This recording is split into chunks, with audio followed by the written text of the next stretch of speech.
சூரியநாதம் 47 வரை கூறியது 96 தத்துவ உடல் எல்லா மதத்திலும் வசனமாயும் வருவதில் தமிழ் போல கூற முடியவில்லையே அவர்களுக்கு இங்கு நான் கூறுவது போன்று தமிழ் வசனத்தை பண்டிதன் படிப்பு முனி யோகி தியாகி என்பதில் குடும்பம் சொத்து தனம் இல்லாமல் ஓசி சாப்பாடு சாப்பிட்டு ஒட்டு திண்ணை உறக்கம் போல் அவர்கள் கோமண துணி உடுத்து பத்ரகிரி ராஜாவோ சரித்திரம் போல ஆனவர்கள் குரு வஞ்சம் 1ஆம் குறிப்பு இதற்கு முன்னால் கூறியது மீண்டும் கூறுவது பண்டிதன் ஆபவர்கள் பரம்பரை வழியாய் வந்த பதமதை பற்றி மோனவரம் நல்கும் கவிக்கும் வான்பொருள்தானே காப்பு. இது ஒன்று. அப்போது இது எதை பற்றி நாம் எழுத வேண்டும்? பண்டிதன்மார் ஆவது சூரிய தத்துவத்தை குறித்து. அது தமிழ் சித்தர்கள் தத்துவம். அவர்கள் வழியில் மற்ற மதங்கள் இங்கிருந்து அதன் வசனத்தை எடுத்து எழுதி இருக்கிறது. 2 முனியானவர்களுக்கு உரமாகி நின்று உதிர்க்கும் ஒளிமயமான உச்சிக்கனலே சிரமதன் காப்பு ஞான சூரிய கவிக்கும் இதுதான் வசனம். இதன் தத்துவத்தில் அர்த்தம் எழுத வேண்டும். இப்படி கூறுவது தைரியமாக இதை தெரிந்தது கொண்டு இவன் கூறுகிறான், தமிழை மிஞ்சிய ஒரு பாஷையும் தேவ பாஷையாய் வரவும் முடியாது. காரணம், தமிழ் எழுத்திலிருந்து அதன் ஒலி வடிவமும் எழுத்து வடிவத்தில் உடல் செயலை கூறுவது.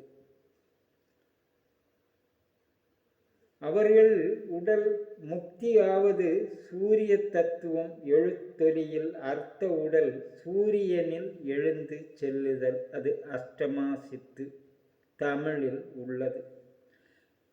இதுபோன்று கூறுவது நான் சத்திய தத்துவத்தை கூறுவதில் உங்கள் மதத்தில் வரும் வசனங்கள் இதை சான்று வருகிறது. 36 கணக்கில் தமிழ் கீழ்கணக்கிலிருந்து எழுத்து ஒலி அர்த்தங்கள் தத்துவத்தில் 36 கணக்கில் வரும்போது உங்கள் தத்துவம் எது என்று உங்களால் புரியவில்லை. அதன் தகுந்த படிப்பு இன்று உலகத்தில் எந்த மதத்திலும் கிடையாது. நான் கூறுவது போல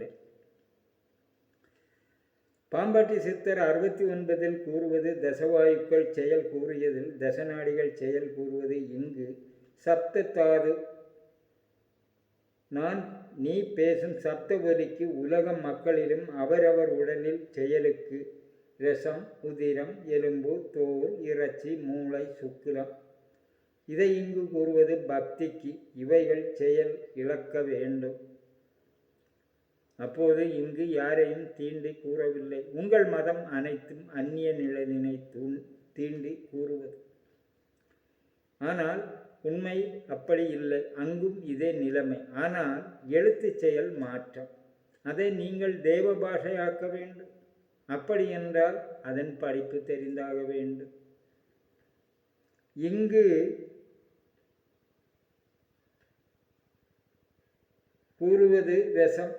அது உங்களில் வீட்டில் குழம்பு கறி கிடையாது. பின்னை கோரோசனை உடலில் உள்ளது. அப்போது வீட்டு சமையல் கிடையாது. இப்போது புரிகிறது உடல் செயல். அதன் செயலோடு வருவது உதிரம். உங்கள் உடலில் மோத்திரம் உண்டாவது எங்கு? நாபியில். அதை உதிரம் என்பது. அப்படி நீங்கள் அந்த மோத்திரம் உருவாக ஆகாரம் உண்பதால் நடக்கும் செயல். தோல். அப்படி வரும்போது இந்த ஆகாரம் உண்பதன் மூலம் உங்கள் உடலுக்குள் உடல் வளருவது பஞ்சபூத செயல் மூலம். வெளிப்பூதம் அதன் இணையில் உங்கள் உடல் காலநிலைக்கு ஏற்றவாறு அதை பகிர்ந்து மகிழ்ந்து வருவதில் நடப்பது. இறைச்சி அவரமுண்டு வளருவதின் மூலம் இறைச்சி உருவாவது. அது அன்னக்குடல் சத்திலிருந்து நீர்க்குடல் எத்தி இவையில் உருவாவது. அந்த நீர் என்ன செய்யும்?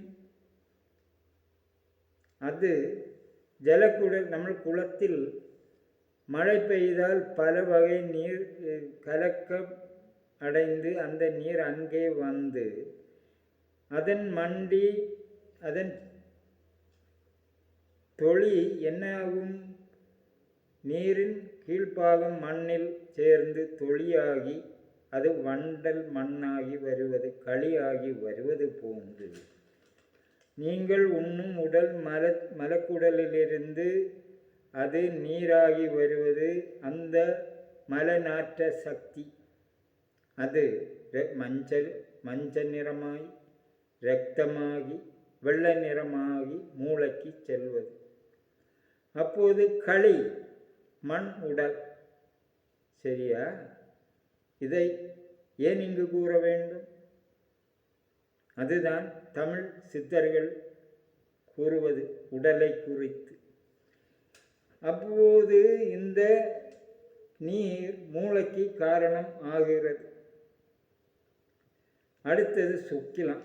இவைகள் ஆகி 96 தத்துவ உடலில் ஒரு பிராயம் வருவதின் மாற்றம் மூலம் உங்களுக்கு ஆண் பெண் இணை தேவைப்படுகிறது எல்லாவர்க்கும்.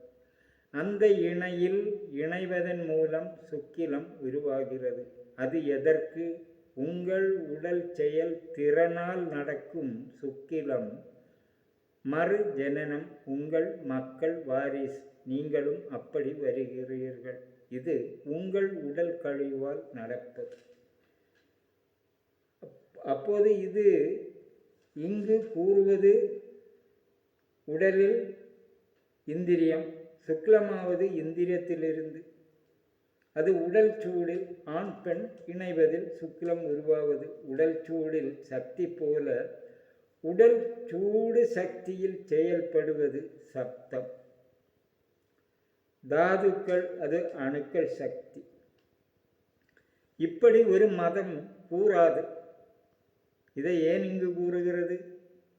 இதை தெரிந்தால்தான் பக்தி உடலாவது என்ன என்று கூற முடியும். இப்படி வருவதில் பக்தியில் ஒவ்வொரு மதமும் கூறுகிறது எப்போதும் நினை. யாரை நினைக்கிறது? இன்று பணம், பல பெண்கள், மதம் மாற்றுவது, மத தீவிரவாதம், இதை யார் இங்கு கூறுகிறது? ஆனால் தமிழில் சூரியநாதம் இப்படி கூறவில்லை. ஒரு நிழலையும் தீண்டி கூறார். இங்கு அந்த உடல் செய்யும் பக்தி தத்துவம் உங்களுக்கு பலன் கிடைக்காது. அந்த உடலில் கண்டு அவர்கள் நேடியது அவர்களுக்கு, அவர்கள் எழுதி வைத்ததை நாம் புரிந்து கொள்ளலாம். உடலில் காமம் மாயை மாற வேண்டும். அதுதான் எப்போதும் நினை. நினை என்றால் நினைத்தால் போதாது, அதன் செயலை நாம் உருவாக்க வேண்டும். அந்த செயலில் வரும் நிகழ்வு பக்தி என்பது இப்போதாவது புரிந்து உங்கள் வசனமாய் எழுதியிருக்கும் மதம் எழுதியிருப்பது இதுபோல மறைமுகமாக. இங்கு 49,000 ஓலைச்சுவடிகள் தஞ்சாவூரில் உள்ளது. அந்த வசனத்தை எடுத்து படியுங்கள் நீங்கள். அது எழுத்து வரியில் உடலை பக்தி ஆக்கும் தத்துவத்தையும் தத்துவமாவதையும் கூறுவது. வசனத்தை படித்தால் என்ன நடக்கும்? அதன் பொருள் படித்து கொண்டே இருக்கலாம். ஆனால் செயலாற்றுவது உடலுக்குள். அது இன்று யாரும் கிடையாது. சூரியன் அத தத்துவம் பல அநேகமாய் செயலின் செயலை ஏகமாய் ஆக்கி தூண்டுகிறது. பல சித்தர்கள் இங்கு சிவவாக்கியர் கூறியது போல் ஏகம், திருமந்திரம், மாணிக்க வாசகருடைய திருவாசகம், ஏகன் அநேகன், ஒன்றானவன் இரண்டானவன், அநேகனாய் செயல்படுவது உலகத்தில், அதை ஒன்றாக்குவது உடலுக்குள், அதைத்தான் ஏகன் அநேகன் என்று கூறுவது. அப்படி சித்தர்கள் கூறுவதை எடுத்து உரைப்பது. உடல் இல்லாமல் உடல் தத்துவம் கூறாமல் பக்தி பிறக்குமா உங்களில்? நீ வசனம் படிப்பதற்கு உனக்கு உடல் வேண்டாமா? 96 தத்துவங்கள் செயல்படுவதனால் நீங்கள் செய்வது, அதை உடலில் செயலாக்க வேண்டாமா? இப்படி ஆயிரக்கணக்கான கேள்விகளை கேளுங்கள் உங்களிடம், உங்கள் மனசினோடு. உங்கள் மதவாதியார் கூறுவதையும் அதற்கு பதில் சிந்தித்தால், 6 வயது குழந்தையை பலாத்காரம் செய்யும் வேண்டுமென்று மதம் படிப்பிப்பது. உங்கள் மகளை 6 வயது குழந்தையை யாருக்காவது பலாத்காரம் செய்ய கொடுப்பீர்களா? கோடீஸ்வரன்மார்கள் இன்று வரை சொந்த மகளை 3ஆம் கட்டு 4வது திருமணம் செய்வதற்கு நீங்கள் கொடுத்தீர்களா இன்று வரை? ஏன் வீண் பேச்சு? பாவமானவர்கள் மக்களை எதுவும் செய்யலாம். உங்கள் உடல் சுகத்திற்காக மதத்தை பழி பேசாதீர்கள். அப்படி செயல்பட வேண்டும் என்று உங்கள் பண்டிதன்மார் யாராவது சொல்லி கொடுக்கிறார்களா? இல்லை. சத்தியம் உறங்குவது எங்கே? சத்தியம் உணர்வது எங்கே? சத்தியம் என்றால் என்ன? உலக மதத்தார் அந்நிய மதத்தை தீண்டுபவர்களிடம் சத்தியம் என்ற செயல் பிரச்சாரம் இருக்கிறதா? இருக்கிறது. தமிழ் சித்தர்கள் குறிப்புகள் அனைத்துமே சப்ததாதுகளில் சுக்லம் மேல் கணக்கில் வருவது. அது சினிமாவில் வசனம் என்னடா கூட்டம் போட்டு பேசிக்கிட்டே இருக்கிறீங்க என்பது போன்று நீங்கள் இன்று மதத்தை வைத்து என்ன காரியம் செய்கிறீர்கள்? இப்படி சிந்தித்தால் உங்கள் மதம் எங்கள் மதம் என்று வேறுபடாது. சத்தியம் தத்துவமானது, தத்துவம் உடலானது, உடல் பஞ்சபூதத்தால் ஆனது. அதற்கு சூரிய செயலே சான்று. சப்ஸ்கிரைப் செய்யுங்கள். சத்தியம் உங்களுக்கு தெரிய வேண்டுமென்றால் சாதி மதம் வேண்டாம். சமத்துவம் என்பது உங்கள் உடலுக்குள் செயல்படுவது. அதை அவர்கள் பக்தி ஆக்கியதன் காரணம் அகங்காரம், காமம், மாயை மாற வேண்டும் என்று எல்லா கிரந்தங்களும் சொல்வது. அவர்கள் எழுதியவர்கள் யாரும் திருமணம் செய்யவில்லை என்று அதை முன்னிறுத்தி நீங்கள் மதப்படனம் செய்யுங்கள். சப்ஸ்கிரைப் செய்யுங்கள். நான் கூறுவதில் உண்மை என்றால் பெல் பட்டனை அமர்த்தி அறிவை வளர்க்க நீங்களும் உங்கள் அறிவை வளர ஊக்குவியுங்கள் உங்கள் நண்பர்களுக்கும்.